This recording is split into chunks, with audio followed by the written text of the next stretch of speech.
If you've ever heard the story about the fisherman by the lake, you may have never considered how it's the perfect example of what happens to so many artists. In the story, the fisherman is visited by a man who convinces him to get involved in a bunch of complicated stuff so he could spend more time fishing. But in the end, the fisherman learns all the things he was being told to do were only causing him to spend less and less time fishing.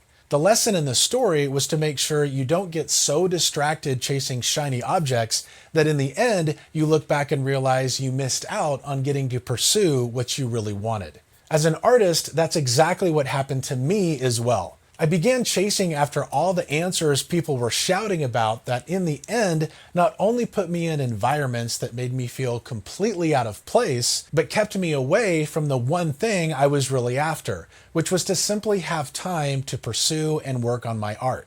The other reason these types of attempts failed over and over was because none of these opportunities were ever intended to be compatible with artists to begin with. Eventually, I found out the answer was to match my creative skills with an in-demand service full of customers who already wanted to be working with artists. That way, I would still make great money, but yet also have plenty of free time to pursue and work on my art.